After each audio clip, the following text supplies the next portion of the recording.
Le LBEPS mène des recherches autour de l'activité physique avec deux objectifs principaux, l'activité physique à visée de performance et l'activité physique à visée de santé.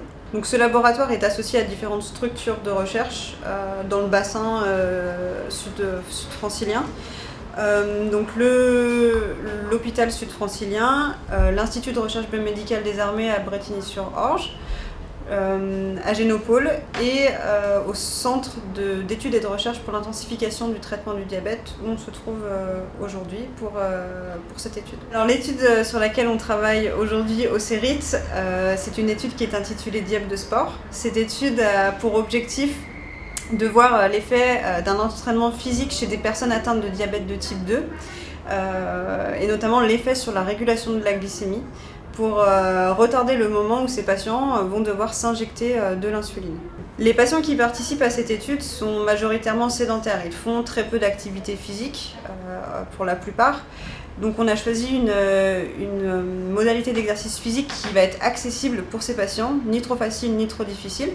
Et dans ce cadre-là, on a choisi de leur faire de la marche rapide. Donc cette marche rapide sera pratiquée 5 à 7 jours par semaine pendant 30 à 45 minutes. Donc il y a 2 jours, le patient est déjà venu au CERIT et nous avons effectué un test de marche sur tapis, donc sur ce tapis roulant. Ce premier test était un test qu'on appelle incrémental. Ce test consiste à augmenter progressivement la vitesse et l'inclinaison du tapis pour augmenter progressivement l'intensité de l'exercice et la fréquence cardiaque du patient. Quand le patient est totalement épuisé ou qu'il ne peut plus continuer le test, on l'arrête et on calcule la fréquence cardiaque maximale qui a été atteinte lors du test. Cette fréquence cardiaque maximale nous a servi aujourd'hui pour un deuxième test qui était un test de marche sur tapis, mais cette fois à intensité modérée. Et en fait, on a fait un calcul grâce à une équation qu'on appelle l'équation de Karvonen, qui nous permet de calculer la fréquence cardiaque cible dans laquelle le patient devait rester pendant le test d'aujourd'hui qui a duré 45 minutes. Hop. On va commencer à une vitesse de 2 km/h. Super. On a dit qu'on commençait à 10%.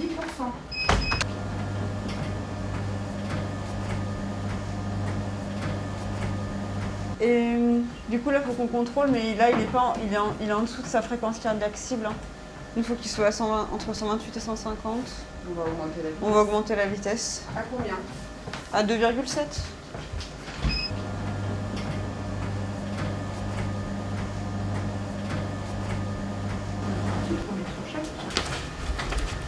Au niveau de la perception de l'intensité de l'activité, vous êtes à combien?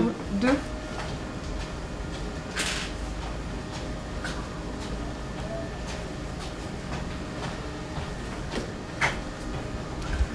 Le patient portait un cathéter et ce cathéter nous a permis de prélever du sang à différents temps lors du test, donc avant le test et pendant le test.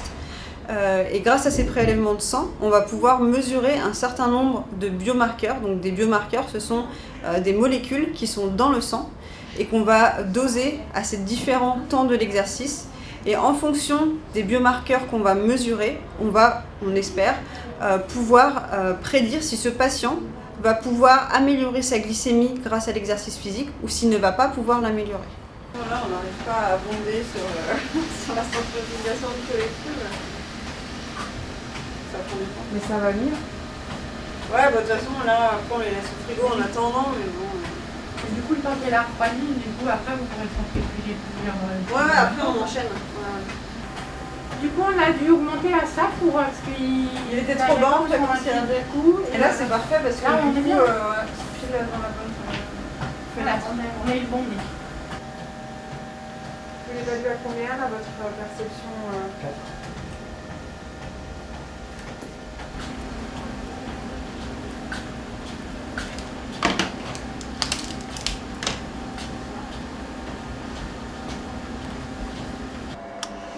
Est-ce que tu peux m'amener le rack, s'il te plaît?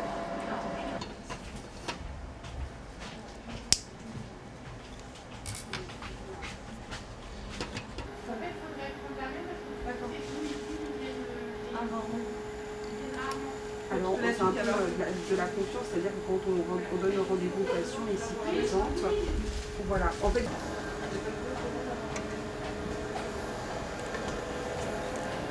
Toujours 5. Bon, bah écoutez, c'est pas mal, hein.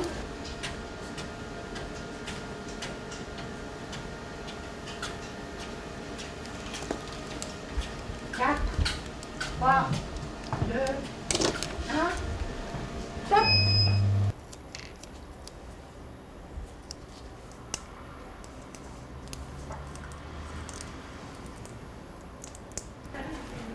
Voilà, Merci.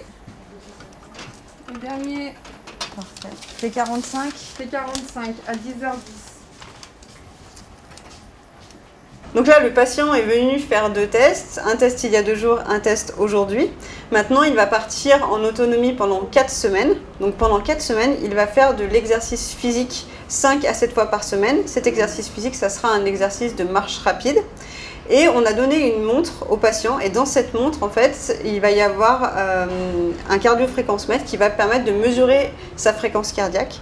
Et nous, en fait, on va lui prescrire une fenêtre de fréquence cardiaque dans lequel il devra se situer à chaque fois qu'il ira faire son exercice de marche rapide. Dans 4 semaines, le patient va revenir et il va refaire le test aigu. Et donc à cette occasion, on va refaire des prélèvements de sang et on va remesurer les biomarqueurs dans le sang du patient pour voir s'il y a une évolution. Comment vous vous sentez? Bien, je m'attendais à plus dur. À plus dur? Ouais. Je peux pas contre un café, mais ça va. Là, pour le coup, pas de café. On va apprendre, c'est pas grave. Après manger.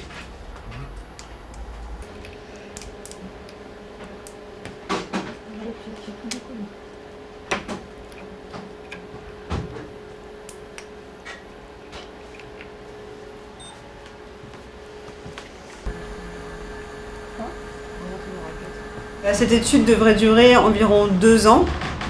Et une trentaine de patients devraient participer à cette étude. On espère pouvoir généraliser la prescription de l'activité physique chez les patients atteints de diabète de type 2 pour leur prise en charge. Et cette tendance de prescription d'activité physique se généralise aussi dans le cadre d'autres pathologies, notamment par exemple dans la prise en charge du cancer ou des maladies cardiovasculaires. Et on espère et on pense qu'à l'avenir, ce sport sur ordonnance sera davantage généralisé dans nos sociétés et que les médecins pourront prescrire de plus en plus d'activités physiques pour prendre en charge ou pour soigner certaines maladies.